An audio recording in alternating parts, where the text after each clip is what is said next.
Saturday, Sunday, maybe, or what's your assessment? Generally wrong. You'd come traveling 24 hours and then this. Talking in terms of performance, of okay, course.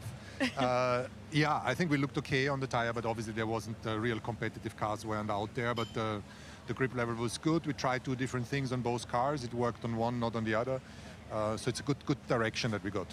When you say the setup worked on one car but not the other, this is a topic we wanted to ask you about anyway, because coming out of Saudi, there was some talks about potential different setups on each side of the garage. So how does that process look like? Do the drivers each split the setups to potentially gain time on track, or do they get to do what they want individually? No, I think the drivers got to do what they believe is right for their car. Everyone is pursuing the setup directions, and that changes between Friday and Saturday very often. And then, you realize that one setup was maybe better than the other one, but it's not that we are coming up with setups and they have to run these. So obviously a lot of work going on back at home. We hear rumors of things going on in the wind tunnel, which are quite exciting. So do you feel that you're able to turn it around over the next couple of weeks, or is it months, really, before you think you can be fighting up there at the front with the British couple of weeks, or the Americans? Is it 2, or you mean like 4 or 5? That was the inevitable question, though. I told you, didn't I, in the last one, you're going to get that all year now until you're quick. Caught up. But that's always the way. No, I mean, yeah. How long? Well, how long's a piece of string, I suppose. But how is it looking? George was making some positive noises, as Jensen was saying, about the wind tunnel. Yeah, so yeah, we're doing good steps, good developments, but you got to run them, confirm them, produce them. So I think we're not looking for introduction before Imola.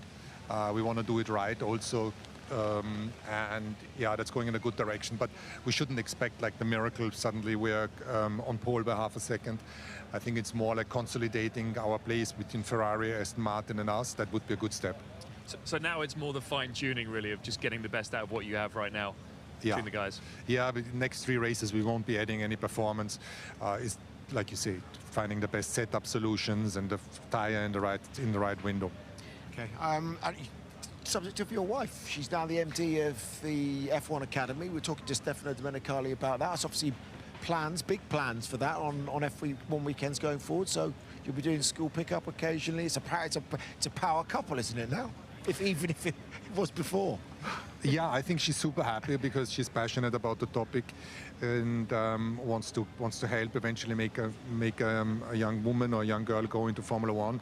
And you're absolutely right. I do the school pickup, I do the football. Is not always good for my back, but it's what sometimes one of us is busier and then the other one needs the support. And I've been supporting a bit last week, and it makes me feel good. Good stuff. A few new faces potentially that we might have seen in Mercedes. Can I start with Jerome D'Ambrosio and his role, what he's come in to do? Yeah, Jerome decided to step out of the racing seat a few years ago and did a really good job in Formula E. And with James Vowles leaving, there's many topics that he has taken over, like all of the things around young drivers, sim drivers, development drivers, together with Gwen. And he's slotting in and taking things on board.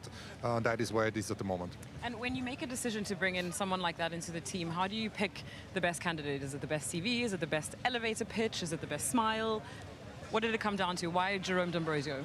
I think we are a sport where you need to be specialized, and obviously if you've been sitting in the car, you understand much more of what's going on. And on the engineering level, it's competence and personality, and everywhere else is personality and intelligence. It's the first thing I look at, and he obviously ticks many of these boxes. Obviously, you guys aren't where you want to be, a bit like last year, but it seems a very different atmosphere. You guys seem to be a bit more relaxed with it, more of an understanding of where you are and where you need to go. Yeah, I think we had a bit of a moment where it became so much clearer after the Bahrain race. We were trying to make something work which we really weren't able to unlock, and then now the path is clear, and it's not going to be easy, and it's going to take time, but we know where we're heading to. I know you said you had a big recruitment drive as well. You've taken a lot of people on. I noticed that the former COO of Red Bull and HR director Jane Poole was there, who used to be a huge part of Red Bull. Has she come in as an advisor to try and help shape and build the team with you? Yeah, I mean, Jane was part of building a successful team in Red Bull and was there over 10 years, and her role was much beyond HR. and we've always maintained a good relationship. Yeah, and she's come in as part of the project of shaping the organization going forward as an advisor, and she's super valuable already. Great stuff. Thanks, Toto. Appreciate it. We'll let you get in shelter from the